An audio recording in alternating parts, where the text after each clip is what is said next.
So Michael Penix Jr., one of the few guys in these games that I actually did sit down and get to really break down to see just how he performed, because he was one of the best college players who played this weekend. The deep accuracy, it's not a surprise, but it's so impressive, especially considering with the footwork. Like, it's not always perfect. It's still something that, especially if you look really deep into his film, you'll see that his accuracy can kind of get all over the place because of it. And then he's got the kind of Phillip Rivers type release where it's a little slow, looks a little wonky, but man, does that ball get there. When you talk about the touch, the zip, like the one where he split the safeties and threw it to Jalen Polk. I mean, then he had the really nice touch throw to the sideline where they faked the bubble screens. I actually get to talk some X's and O's because I really got to sit down with this one. But, I mean, he was really impressive. So what were your thoughts? And do you think he's not only entered the first round conversation, because I really think that at the very least he could maybe be taken towards the end, but do you think he's inserted himself into the top 10, top 15 conversation? And all of this is, of course, assuming the medical's clear and he continues to have a good performance in the championship game. Oh, I mean, I think he's a first round lock now. And I think it's a matter of top 15 or top 10 with him, Taylor. My first thought was, wow. I think I audibly said that on 7 or 8 of those throws. I mean, that was one of the best quarterbacked games I've seen in a long time at the college level. He was so good, so good. And you talk about, where do you start? The poise, the pocket movement, the ball placement, the velocity, the reads. He didn't make a mistake. He didn't make a single mistake. They dropped. How many times did he throw the ball in that game? How many pass block? 42 times they threw the ball in that game. He didn't make one mistake against a good Texas defense. This is a Texas defense that was top 15 in the nation overall, that was top 30 against the pass. And he picked them apart. And there's moments where I thought balls are dropped because I didn't see the receiver move his hand. So I'm like, oh, that's overthrown. No, he put it where, forget the receiver not having to break stride. The receiver didn't have to move his hands. Yeah. And he's doing this to a Dunze, just he's doing this in a tight coverage windows. He's stepping around rushers in the pocket, step, reset, throw. He's throwing off balance. We saw him run a little bit in this game, which I've been trying to tell you guys. It's not that he's immobile. He just doesn't want to do it to protect himself, which I get. But when he has to do it, he can be a factor with his legs. He was, again, I can't say enough. I can't say enough about how good Michael Penix was in that game. And I know Odunze is a great receiver. Right? Jalen Polk had a great game. We'll talk about him. But like you said, the throw to Odunze, what does Odunze really do there? I mean, Penix puts it right on his hands, right? He just kind of tenses his fingers up a little bit to catch the ball. That's it. The throw, he splits the safeties to Jalen McMillan. McMillan tips it up in the air and then catches it, right? That's what he did. But the ball's on a rope. And that's the other thing. It's like, all right, when he needs to thread it, he threads it. When he needs a touch pass, it's a touch pass. There was not one moment watching that game, and this is so rare for college. It's rare for the NFL. Forget college football. Where you're sitting there saying, what did he see? Why did he make the decision he made? Because I don't see it. Everything he pressed was the right button. And that wasn't an anomaly. He's had other games like that. But to do it on that stage against that team, man, he looks special. I got to tell you, if it wasn't for the knee injuries, I think we'd be talking about him as a potential 1-1 today. I really do. Absolutely. But look, and that matters. That matters. And there's a legitimate risk with a guy who's torn both ACLs, with a guy that's had 4 season-ending injuries before 2 clean years the last 2 years. That factors in. The combine medicals are going to be huge, but I've said it about him from the beginning. I'm going to keep saying it, Taylor.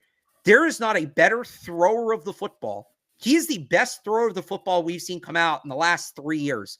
I'll take him over anybody in that 22 class, right? That's the Kenny Pickett class. I mean, that class sucks, but he's a better thrower of the football than Bryce Young. He's a better thrower of the football than CJ Stroud, Anthony Richardson, Will Levis, whoever you want from last year. The ball just explodes out of his hand. I mean, it's gone. And I know some people struggle with the lefty throwing motion. I flipped it. If you go look on my Twitter, I flipped the video. Does he have the best mechanics in the world? No, you probably wouldn't teach a quarterback to throw like that. And honestly, there's times where I'm looking at it and I'm like, his footwork kind of sucks here. But then I see that the ball is put, in a keyhole 45 yards down the field. And I'm like, all right, I guess it doesn't really matter. Right? It's Aaron Rodgers was another. Well, Phillip Rivers is the obvious comp, right? coaches always say, you would never teach a young quarterback to throw the football the way Phillip Rivers throws the football. But it's so good that you weren't going to tweak it. Another example, is Steph Curry. Steph Curry's jump shots like great. Steph Curry never get to shoot like Steph Curry. But is anybody going to sit here and be like, Steph Curry's jump shot is a problem? No, never. It's one of those things like, they're not bad. I don't want to sit here and say they're bad. His mechanics aren't bad, but they're good enough. And for the flaws that are in there, they don't seem to bother him much. FanDuel is the exclusive wagering partner of the CLNS Media Network. Right now, new customers get $150 in bonus bets with any winning $5 moneyline bet. FanDuel, official partner of the NFL. And we talk about mechanics with quarterbacks. It's important to remember that it's more about comfort than you being mechanical. Like some guys like Patrick Mahomes, you don't want him throwing like a Peyton Manning because he's not going to be comfortable. There are things that every quarterback needs to fine tune. Like Tom Brady, even, it was like the 1% of the 1%, where there's always something you can do better to get your release quicker, to just get a little bit more something else, what have you.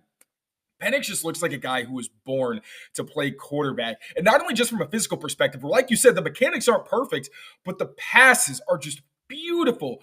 And the fact that we've seen in several of these big games late in the fourth quarter, when we're talking like, all right, if he decides to take a shot and it's inaccurate or gets picked off or he makes a mistake, like it could very well end up completely swinging in the game.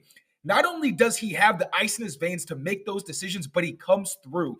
And then you look at like the way he talks post game. Like he even kind of slided Texas. He was like as respectful as he could be. He's like, yeah, I want to credit them. They got great players. They're well coached. Called a good game. Blah blah blah. But I thought what they were doing was kind of simple. And honestly, watching it, I thought the same thing because there was no safety rotations. They weren't trying to confuse him at all. They were just lining up. All right, middle field closed. Middle field open, making it easy for him. The dude didn't really have to do anything. It was like he was on autopilot, just cutting them up. And I mean, like you said, the medicals are really important, but the fact that he can do what he does with injuries to both shoulders, with the same ACL injury twice, and he's still, it's like, I've seen some reports that say he doesn't have the same physical ability that he did when he was younger. Sure, but he's still fantastic. So I'm excited to watch him in the championship game, to just see more of what he can do, let him build on his legend. Just absolutely impressive prospect. Is there anything else you want to add before we move on? I mean, if he tears up Michigan, like he's a top 10 lock. Against that's an NFL defense, right? Right. Like I said, Texas defense is good, doesn't get enough credit. Michigan's defense is best in the country. It's the best in the country. And he's going to have to do more in terms of maneuvering the pocket and stuff like that. But yeah, boy. And they might have, it sounds like they're going to have Dylan Johnson, their running back, who got hurt late in that game. But, is he going to be at 100%? That was, glad to see he's okay. Another guy like for the Patriots, by the way, on day 3. But yeah, it's just, I'm still going back and watching the clips because I'm just like, I don't remember the last time, even at the NFL level, I don't remember the last time I saw a quarterback play like that. I mean, just every single pass is right on the hands with no window. He's not getting brought down in the backfield. He's so calm and poised. And like you said too, like you can see how much his teammates love playing with him. And that's a factor too. Like he's a leader of men. He's got that dog in him, however you want to phrase it. I keep going back to it. If it's not for the knee injuries, he's pushing Caleb Williams. And the knee injuries are real. Absolutely. And that's something if you're somebody who doesn't care about that, and I think you have to care about it. But if you're somebody who doesn't care about it, I think the age thing's overblown. But if you're somebody who doesn't care about the knee injuries, I don't know how Michael Penix isn't 1-1. And I will say, for a team like the Patriots that maybe wants a pop right away and cares more about, say, the 3-year window than the 10-year window, Michael Penix looks pretty damn good right now, especially if they win this week and they fall to 4 or 5. Because you get a couple of pieces. You get that guy, T. Higgins, and you have him dotting balls 40 yards down the field to T. Higgins, you got something there. Now, you got to build an offensive line. You got to take care of them. Yeah, but that's exactly. That's when it's like, all right, that second pick, I want to get him Jalen Polk, but no, we got to get him a good tackle. Right. And then you talk about, like, it's the kind of the similar Mac Jones argument where it's like, well, look at all the talent around him. Like, he's got all these guys who are going to go top 100 in the draft. Sure. But like you mentioned, He's putting these balls in windows that don't exist. You have the play where he had a free rusher coming right down the pipe, immediately at him. Quick side swipe, get the ball out. I think he had like a couple plays like that actually where pressure was coming down and he just delivers a perfect pass. So that's what you want to see. We're sure you're throwing a great playmakers who are coming down and finishing for you. But also you want to see him be able to make those just like really, really high level plays where when things don't go right and things aren't perfect circumstances where, Odunze is not doesn't have 10 yards of separation downfield where it's like, all right, just hit him in stride and, just get the completion.